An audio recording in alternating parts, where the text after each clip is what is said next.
छत्तीसगढ़ की खबरों की शुरुआत में सबसे पहले बात करते हैं त्योहार की खरीदारी के लिए जिला प्रशासन ने एक बड़ी राहत दी है। 31 जुलाई और 1 अगस्त को भी दुकानें खोलने के आदेश जिला प्रशासन ने जारी कर दिए हैं। सुबह 6 बजे से 10 बजे खाद्य पदार्थों और किराने की दुकानें खोलने की अनुमति मिल गई है। पहले 29 और 30 जुलाई तक ही दुकानें खोलने की अनुमति थी। महापौर एजाज ढेबर ने सीएम और नगरीय प्रशासन मंत्री से एक और दिन दुकान खोलने की मांग की थी और इसे माना गया है। अब एक दिन और मिला है। 31 जुलाई और 1 अगस्त को भी दुकानें खोलने की अनुमति मिल गई है।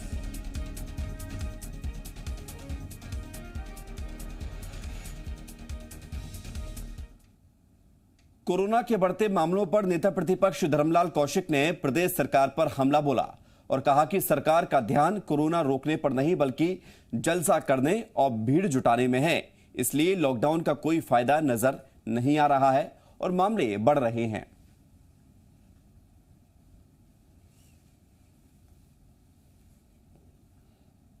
जब जवाबदार कोई बड़े लोग इस प्रकार के हरकत करते हैं तो आम आदमी भी उसको देखता है और आम आदमी ये महसूस करता है कि जब ये कर रहे हैं इनके लिए कोई नियम कानून नहीं है तो मेरे लिए क्यों। और इसी आधार पर जो समय और परिस्थिति के अनुसार में बिगड़ती जाती है और छत्तीसगढ़ में जो हालात बिगड़े हैं उसका मूल कारण एक तो ये है कि जो सरकार के जो नियमित कार्यक्रम, आज भी सरकार इतने कार्यक्रम के मुंह में है कि कार्यक्रम को नहीं छोड़ पा रहे हैं।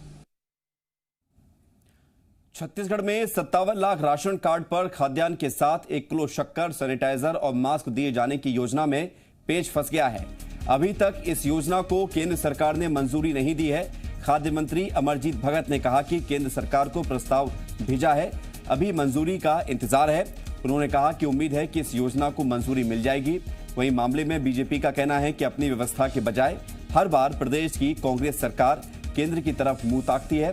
प्रदेश सरकार कोरोना के खिलाफ व्यवस्था करने में हर मामले में फेल साबित हुई है।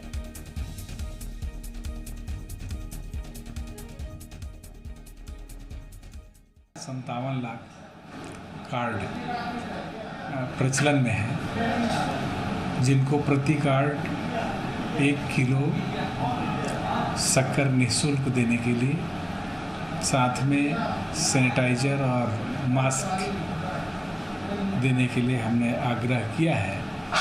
और जब भी वहाँ से प्रस्ताव स्वीकृत होगा तो ये वितरण सुनिश्चित हो पाएगा। केवल उनको केंद्र पर आरोप लगाना, यही इनकी पूरे कोरोना काल के दौरान हम देखेंगे तो एकमात्र जो काम था वो केवल मोदी जी पर आरोप लगाना, केंद्र सरकार पर आरोप लगाना, पत्र लिखना और धनराशि की मांग करना, यही उनका एक मेन उद्देश्य हो गया था। ये केवल आरोप जो है मोदी सरकार पर लगाकर उससे बच नहीं सकते अपने कृत्यों से। तेंदूपत्ता संग्राहकों के मुद्दे पर पूर्व मंत्री और बीजेपी विधायक बृजमोहन अग्रवाल ने सीएम भूपेश बघेल को पत्र लिखा है। तेंदूपत्ता संग्राहकों के बीमा, बोनस, लाभांश और छात्रवृत्ति को लेकर बृजमोहन अग्रवाल ने यह पत्र लिखा है। इस पत्र में उन्होंने बीमा रिन्यूअल, 2 साल का बोनस और छात्रवृत्ति फौरन दिए जाने की मांग की है। उन्होंने आरोप लगाया है कि तेंदूपत्ता संग्राहकों के साथ पिछले 18 महीनों में अत्याचार और आर्थिक शोषण हो रहा है। सरकार उनकी हक की चीजों पर लगातार या तो कटौती कर रही है या उनके अधिकारों से वंचित उन्हें कर रही है।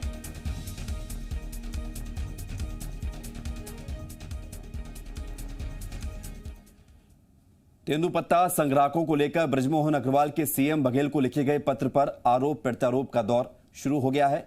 कांग्रेस का कहना है कि इस पूरे मुद्दे पर बीजेपी बरगला रही है। बीमा बंद करने का काम राज्य सरकार ने नहीं, केंद्र सरकार ने किया है। वहीं बीजेपी का आरोप है कि केंद्र पर आरोप लगाकर बघेल सरकार अपनी नाकामी छुपा रही है।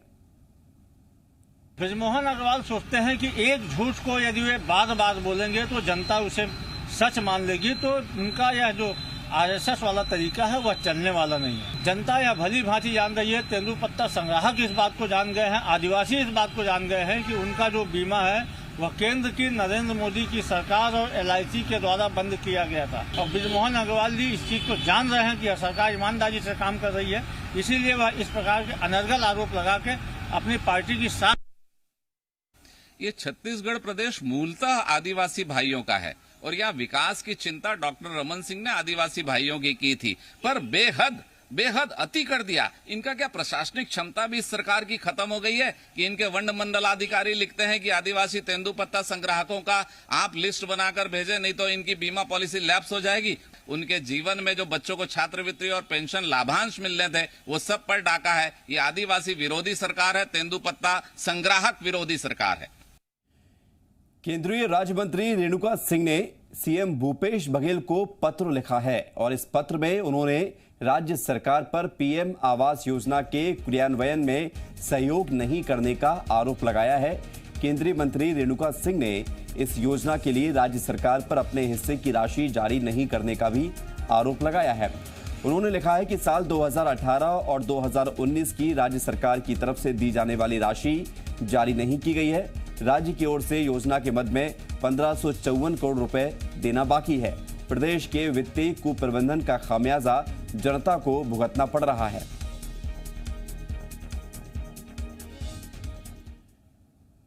बिलासपुर लोकसभा सांसद अरुण साव ने केंद्रीय वित्त मंत्री निर्मला सीतारमण को पत्र लिखा है, जिसमें उन्होंने आयकर रिटर्न और टीडीएस जमा करने की आखिरी तारीख को बढ़ाने की मांग की है। अरुण साव ने मांग की है कि अंतिम तारीख 31 जुलाई से बढ़ाकर 30 सितंबर किया जाए। अरुण साव ने छत्तीसगढ़ सरकार की 6 अगस्त तक लॉकडाउन करने और करदाताओं को छूट देने का हवाला भी अपने पत्र में दिया है।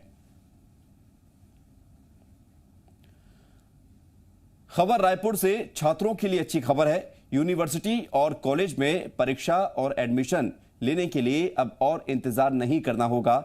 1 अगस्त से यूनिवर्सिटी और कॉलेज में यूजी के लिए एडमिशन प्रक्रिया शुरू होगी। नए शिक्षा सत्र को लेकर उच्च शिक्षा विभाग ने आदेश जारी कर दिए हैं। वहीं परीक्षा की तारीख अभी सामने नहीं आई है। उच्च शिक्षा विभाग ने निर्णय लिया है कि इस बार छात्र घर से ही परीक्षा देंगे। छात्रों को व्हाट्सएप और ईमेल पर प्रश्न पत्र भेजे जाएंगे। घर पर उत्तर लिखने की समय सीमा और उत्तर पत्र भेजने की अंतिम तिथि निर्धारित की जाए। अगर कोई छात्र परीक्षा में शामिल नहीं हो पाता है या परिणाम से संतुष्ट नहीं है तो उसे परीक्षा में बैठने का एक और मौका दिया जाएगा।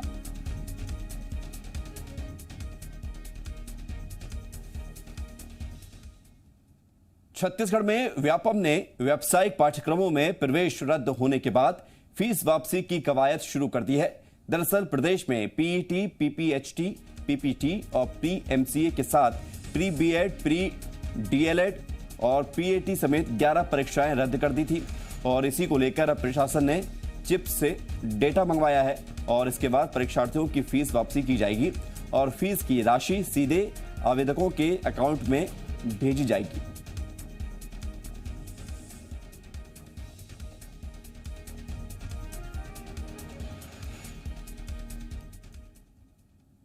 बीजेपी विधायक भीमा मंडावी की हत्या के मामले में एनआईए ने 3 आरोपियों को गिरफ्तार किया है। लक्ष्मण साव, रमेश हेमला और कुमारी लिंगे को एनआईए ने गिरफ्तार किया है। 9 अप्रैल 2019 लोकसभा चुनाव से पहले दंतेवाड़ा से बीजेपी विधायक भीमा मंडावी की नक्सलियों ने हत्या की थी। एनआईए जांच के मुताबिक नकुलनार में किराना दुकान चलाने वाले लक्ष्मण साव ने नक्सलियों को इलेक्ट्रिक वायर और आईईडी ब्लास्ट करने के लिए सामान मुहैया कराया था। वहीं रमेश हेमला और कुमारी लिंगे ने नक्सलियों को लॉजिस्टिक सपोर्ट दिया था और दोनों हत्या की साजिश में शामिल थे। एनआईए कोर्ट में तीनों को पेश किया गया, जहां से उन्हें 7 दिन की पुलिस रिमांड पर भेजा गया है।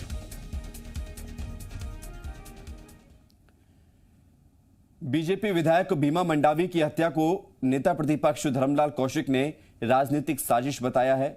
उन्होंने कहा कि भीमा मंडावी को साजिश के तहत बुलाया गया, फिर उनकी हत्या कर दी गई। धर्मलाल कौशिक ने कहा कि अगर ऐसा नहीं है तो फिर हत्या की जांच के लिए बनी कमेटी ने उपचुनाव में हुए नामांकन के ठीक पहले क्लीन चिट क्यों दे दी। एनआईए के द्वारा उसकी जांच प्रारंभ की गई है और एनआईए के द्वारा जांच प्रारंभ करने के बाद में 3 लोगों की गिरफ्तारी हुई है। मुझे पूरा उम्मीद है कि आने वाले समय में इसका बड़ा पर्दाफाश होगा और सुनियोजित जो षड्यंत्र के तहत उसकी जो हत्या की गई है वो मामला सामने आएंगे और दूध का दूध और पानी का पानी होगा। खबर दंतेवाड़ा से है। यहां सुरक्षा बलों को बड़ी सफलता मिली है। 1 लाख की इनामी महिला नक्सली को गिरफ्तार किया गया है। अरनपुर बंडीपारा से ये गिरफ्तारी हुई है। पुलिस, डीआरजी और सीआरपीएफ के जवानों ने मिलकर ये कार्रवाई की।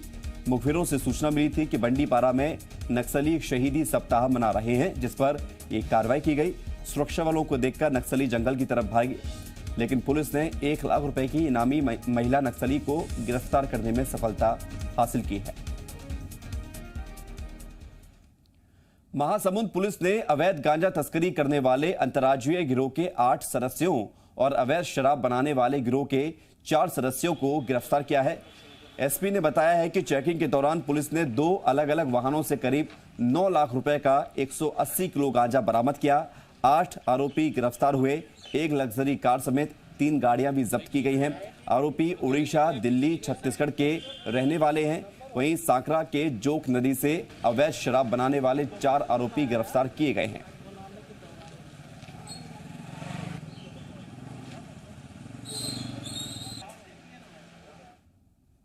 खबर भिलाई से है। यहां राधिका नगर में आज सुबह घर पर एक युवती ने फांसी लगाकर आत्महत्या कर ली।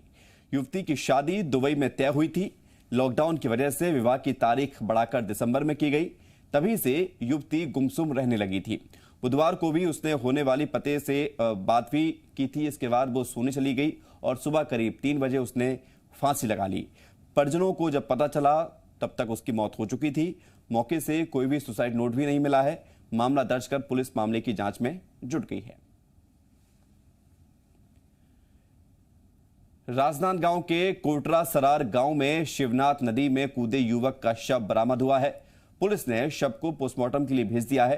पुलिस का कहना है कि जुआ खेलने की सूचना पर पुलिस पहुंची थी। जुआ खेल रहे कुछ लोगों को पुलिस ने पकड़ा था। युवक भी मौके पर था और वो पुलिस को देखकर भागने लगा और नदी में कूद गया था, जिसके बाद गोताखोरों की मदद से उसकी तलाश की जा रही थी। आज उसका शव मिला है। पुलिस के मुताबिक युवक अपने दोस्तों के साथ पिकनिक मनाने के लिए आया हुआ था। हमें सूचना मिली थी कि योगेंद्र सोनकर नाम का एक बंदा जो कि राजीव नगर का निवासी है राजनांदगांव में, वो पिकनिक मनाने रामपुर तरफ आया हुआ है। रात से वो घर नहीं लौटा है, तो सुबह हमने उसकी खोजबीन शुरू करी। पता चला कि वो नदी में अभी उसकी बॉडी बरामद हुई है। इस बार रक्षाबंधन पर रायपुर पुलिस 5 लाख मास्क बांटकर रिकॉर्ड बनाने की तैयारी में है। पुलिस लोगों से भी अपील कर रही है कि रक्षाबंधन पर उपहार के साथ मास्क दें। पुलिस एक रक्षा सूत्र मास्क का अभियान चलाकर जिले भर में करीब 5 लाख मास्क बांटेगी, ताकि लोगों में मास्क लगाने की जागरूकता आए और जिनके पास मास्क नहीं है उनको भी मास्क मिल जाए। पुलिस ने इस मुहिम से जुड़ने के लिए आम लोगों से भी अपील की है।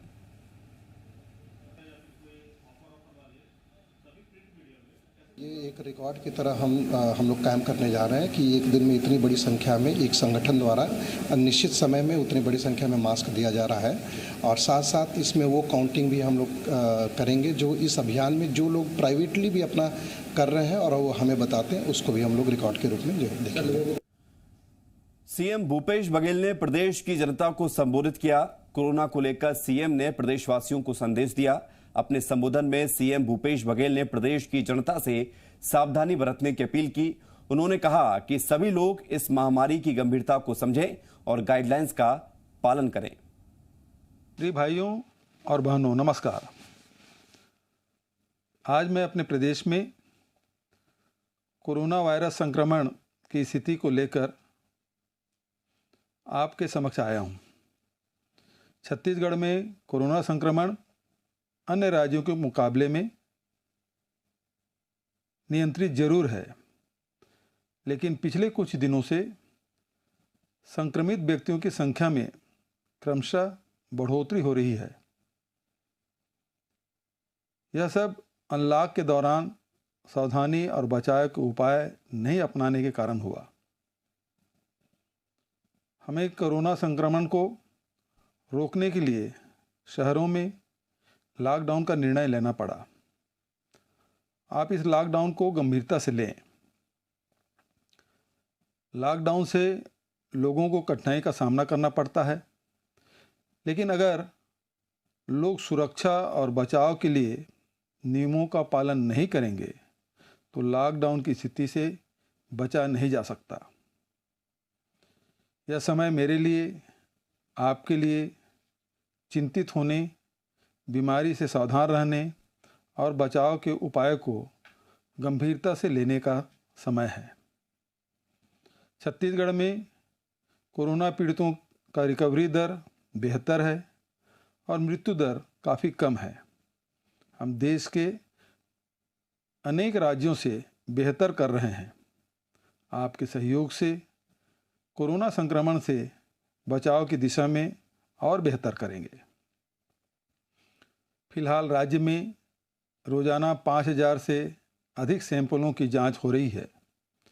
शीघ्र ही इसे बढ़ाकर 10,000 तक करने का लक्ष्य है। हमारे राज्य में चिकित्सक पूरे समर्पण से कोरोना मरीजों का इलाज कर रहे हैं। इलाज के बाद अब तक बड़ी संख्या में मरीज स्वस्थ होकर अपने घर लौट चुके हैं। राज्य के 8 क्षेत्रीय और 22 जिला स्तरीय अस्पतालों में कोविड-19 के मरीजों के इलाज की व्यवस्था की गई है। सभी कोविड अस्पतालों में mask, PPE kit, triple layer mask, VTM और ज़रूरी दवाइयों के पर्याप्त संख्या में इंतजाम सुनिश्चित किए गए हैं।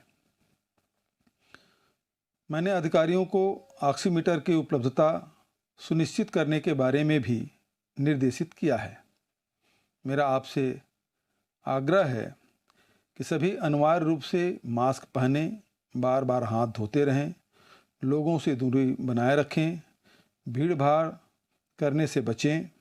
अगर हम यह सब करेंगे तो कोरोना वायरस का संक्रमण रोकने में सफल होंगे।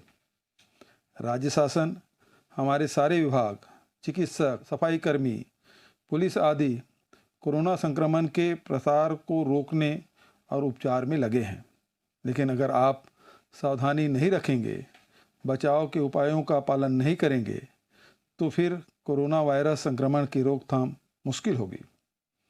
मुझे जानकारी मिली है कि कुछ स्थानों पर लोग सैंपल लेने जा रहे स्वास्थ्य कर्मियों के दल का विरोध कर रहे हैं, उन्हें जांच करने से रोक रहे हैं। मेरा आपसे निवेदन है कि आप स्थिति की गंभीरता को समझें। ये सब आपके और आपके परिवार के स्वास्थ्य की बेहतरी के लिए किया गया है।